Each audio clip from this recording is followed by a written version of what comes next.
प्रिय दर्शकों, एक बार फिर आपका स्वागत है हमारे YouTube चैनल अनमोल टॉक्स में।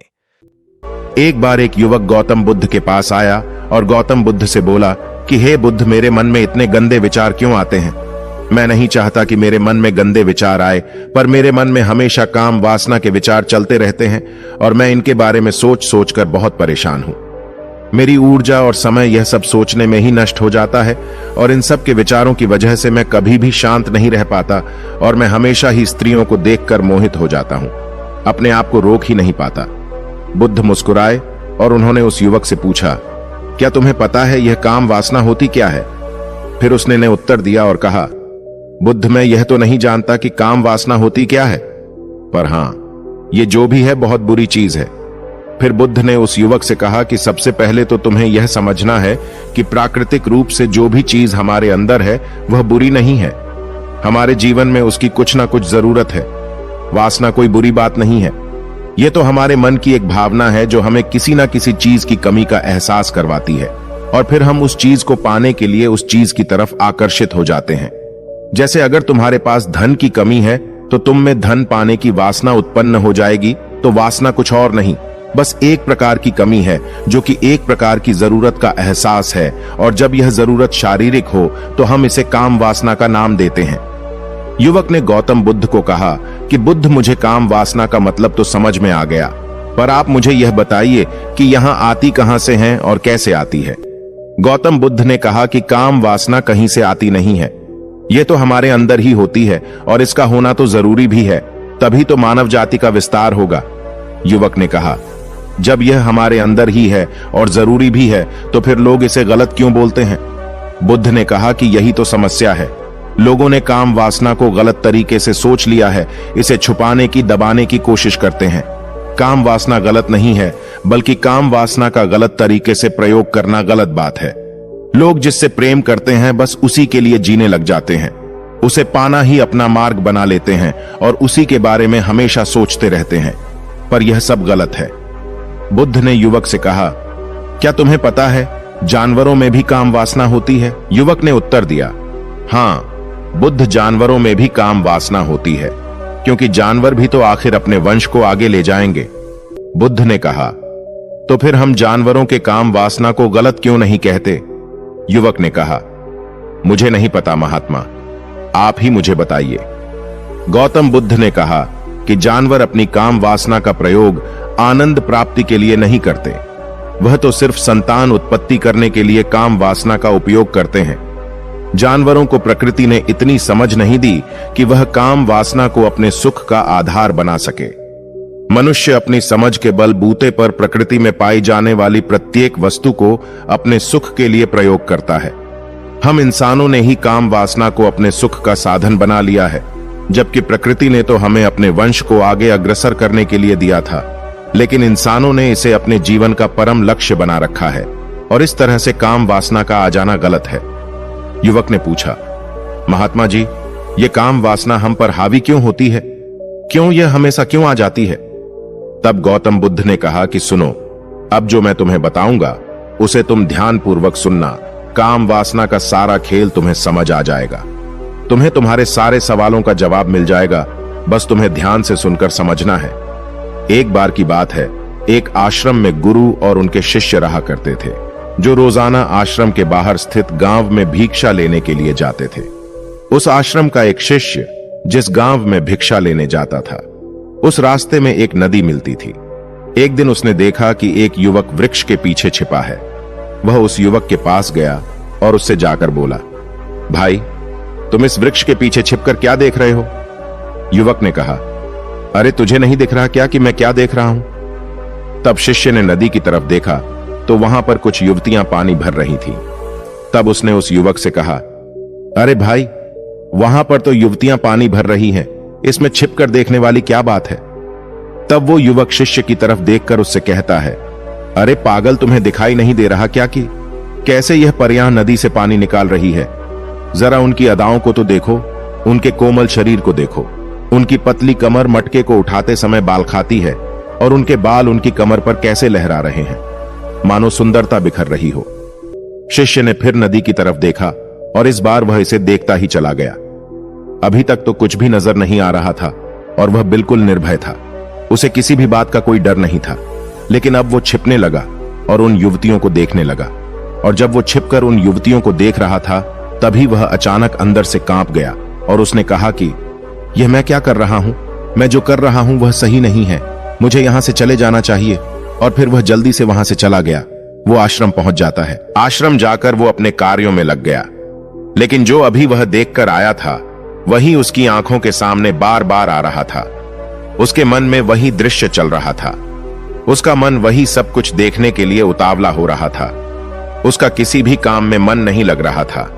सुबह होते ही वह जल्दी ही भिक्षा के लिए आश्रम से निकल जाता और उस नदी के पास वाले वृक्ष के पास जाता, जहां पर वह युवक पहले से मौजूद रहता था। उसके साथ मिलकर युवतियों को छुप छुप कर देखता था। अब वह रोज ऐसा करने लग गया। यह उसके रोज का काम हो गया। अब उस शिष्य का मन किसी भी काम में नहीं लगता था। वो हमेशा ही किसी न किसी प्रकार के विचार में उलझा रहता। वो आश्रम के कार्यों को भी ठीक तरीके से नहीं कर रहा था। ना वो ठीक से सो पाता था, ना वो ठीक से खाना खा पाता था। उसका मन बेचैन सा रहता था। उसका मन बार बार उन युवतियों के सौंदर्य को देखने के लिए लालायित होता रहता था। जब गुरु दीक्षा देते, तब भी उसका मन कहीं और विचारों में खोया रहता था। गुरु ने अपने शिष्य की इन हरकतों को भांप लिया था। तब एक दिन गुरु ने शिष्य को अपने पास बुलाया और कहा कि आज से मैं भी तुम्हारे साथ भिक्षा मांगने चलूंगा। तुम और मैं साथ साथ भिक्षा मांगने चलेंगे। तभी शिष्य गुरु को मना करते हुए बोला, नहीं गुरुदेव, आप परेशान क्यों हो रहे हो? मैं अकेला ही ठीक से भिक्षा मांग सकता हूं। गुरु ने शिष्य से कहा कि ठीक है, तुम अकेले ही भिक्षा मांगने जाओ। शिष्य तुरंत वहां से भिक्षा मांगने के लिए निकल गया। उसके जाने के बाद गुरु भी आश्रम से निकल गए और शिष्य का पीछा करने लगे कि वो कहा जाता है, किससे मिलता है। ये सब देखने के लिए उसके पीछे पीछे चलने लगे। कुछ आगे जाने के बाद गुरु ने देखा कि उनका शिष्य एक युवक के साथ एक वृक्ष के पीछे अपराधी की तरह छिपा हुआ है और छिपकर कुछ देख रहा था। गुरु भी अपने शिष्य के पीछे गए कि आखिर उनका शिष्य क्या देख रहा है, जिसे देखने के लिए वो वृक्ष के पीछे अपराधियों की तरह छिपा हुआ है। गुरु ने देखा कि उनका शिष्य वृक्ष के पीछे छुपकर युवतियों को देख रहा था, जो कि नदी से पानी भर रही थी। तभी गुरु ने शिष्य को कहा कि तुम क्या देख रहे हो? अपने गुरु की आवाज सुनकर वह शिष्य घबरा गया और उसके पसीने छूटने लगे। वह थर थर कांपने लगा, जैसे किसी चोर को चोरी करते समय रंगे हाथों धर लिया हो। उसकी हालत खराब हो गई। वह कुछ भी नहीं बोल रहा था। उसके मुंह से कुछ टूटे फूटे शब्द ही बाहर निकल रहे थे। वो अपने गुरु से नजर भी नहीं मिला पा रहा था।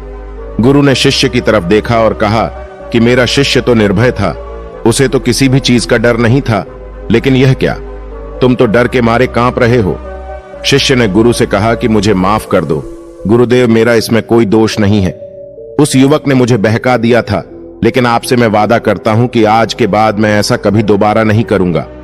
मुझे माफ कर दो। गुरु ने शिष्य से कहा कि कोई बात नहीं, पर इस बात का तुम ध्यान रखना कि हम जैसी संगति करते हैं, वैसा ही फल हमें प्राप्त होता है। उसके विचार हमारे अंदर प्रवेश करते हैं, इसीलिए अच्छी संगति करो, जिससे तुम्हारे अंदर अच्छे विचारों का प्रवेश हो। फिर गुरु और शिष्य आश्रम लौट आए और फिर से आश्रम के कार्यों पर ध्यान देने लगे। उसने उस रास्ते को त्याग दिया और दूसरे रास्ते से जाने लगा। वो अपने काम को ध्यान से करता, लेकिन धीरे धीरे उसके अंदर क्रोध उत्पन्न हो गया और फिर वो दूसरों पर क्रोध करने लगा और बेचैन रहने लग गया। अब वो सही समय पर भोजन भी नहीं करता था। वह भोजन भी बहुत कम खाता था। एक रात गुरु शिष्य के पास आए और उसे बोले कि अब तक तुम कितनी बार अपने वादे से मुकर चुके हो। यह सुनकर शिष्य अपने गुरु के चरणों में गिर गया और रोने लगा। रोते रोते ही उसने गुरु से कहा कि गुरुदेव, मैं कई बार अपना वादा भूला हूं, फिर वादा कर लेता हूं, लेकिन हर बार मैं वादा भुला देता हूं। मेरा मन मेरे नियंत्रण में है ही नहीं।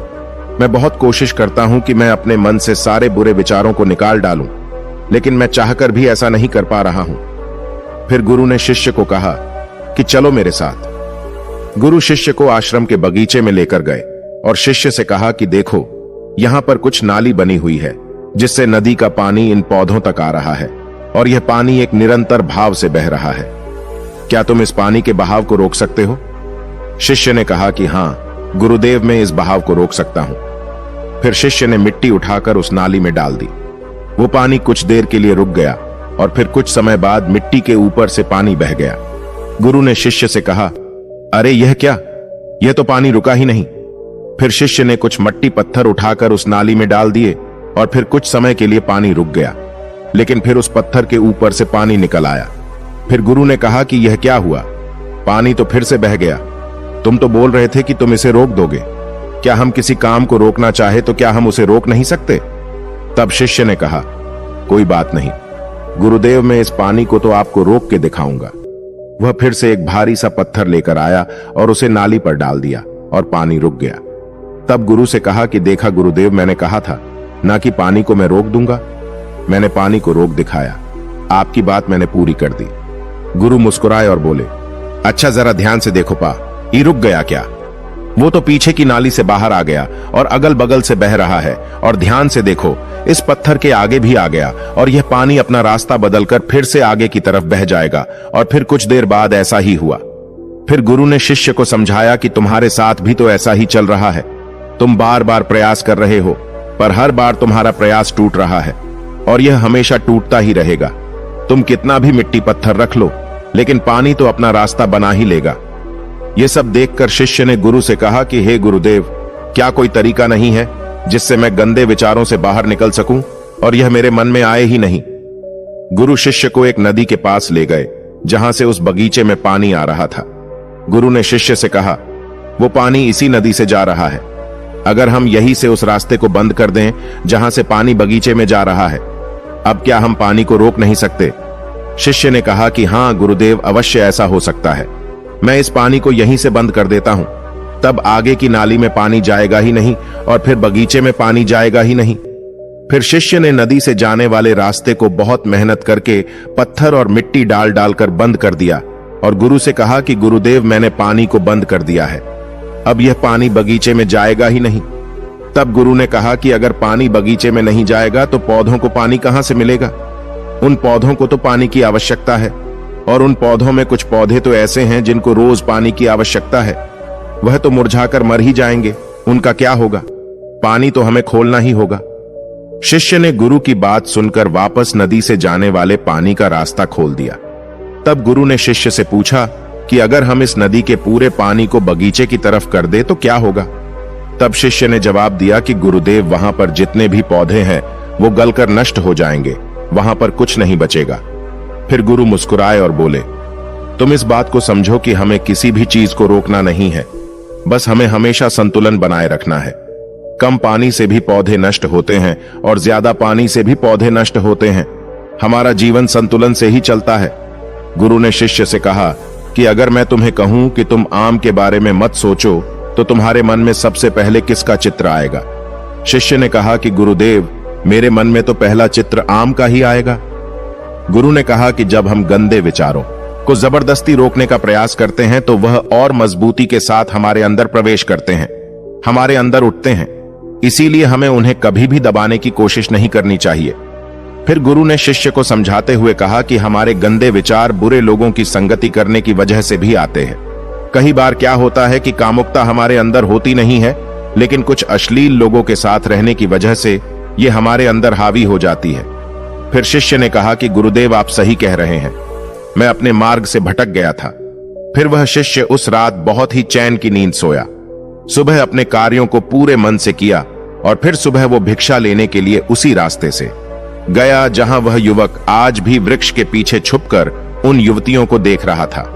वह शिष्य नदी पर गया जहां वह युवतियां पानी भर रही थीं। उसने उनसे पानी मांगा। उनमें से एक ने उसे पानी पिलाया और उस सन्यासी शिष्य के चरण छुए। शिष्य ने उसे आशीर्वाद दिया कि तुम्हारा कल्याण हो। उसका मन सकारात्मक ऊर्जा से भर गया। उसके चेहरे पर मुस्कान आ गई थी, जैसे कि उसे कुछ खोया हुआ वापस मिल गया हो। वह वापस अपने रास्ते से जाने लगा। तभी पीछे से वह युवक आ गया जो वृक्ष के पीछे छुपा हुआ था। वह शिष्य के पास आया और बोला कि क्या बात है, आज तो तुमने नजदीक से दर्शन कर लिए, तुम तो मुझसे भी आगे निकले। तब शिष्य ने कहा कि हम हमेशा दूसरे के दर्शन करने में ही व्यस्त रहते हैं, अपने दर्शन कर ही नहीं पाते। तुम कब तक इस वृक्ष के पीछे छुपते रहोगे? किसी को पसंद कर लो, उससे बोल दो। अगर वो भी तुम्हें पसंद करती है तो शादी कर लो और उससे पहले तुम कुछ बन जाओ, अपने आप को पहचान लो। ऐसे अपना समय बर्बाद मत करो। फिर वह युवक रोज उससे मिलने लगा और उस युवक ने नदी पर जाना त्याग दिया। और फिर वो युवक अपने जीवन में कुछ बनने के लिए संघर्ष करने लगा। तो तुमने देखा संगति का असर क्या होता है। अपनी संगति बदलो, अपने विचार बदलो। बुद्ध ने युवक से पूछा कि क्या तुम्हें तुम्हारे सारे सवालों का जवाब मिल गया? तब युवक ने कहा कि हां महात्मा जी, आपका बहुत बहुत धन्यवाद। तब गौतम बुद्ध ने युवक से कहा कि जब तुम्हारे मन में गंदे विचार आए तब आप अपने आप को दोषी मत मानो। केवल उन विचारों में संतुलन बनाने का प्रयास करो और अपने आप को पहचानो। धन्यवाद।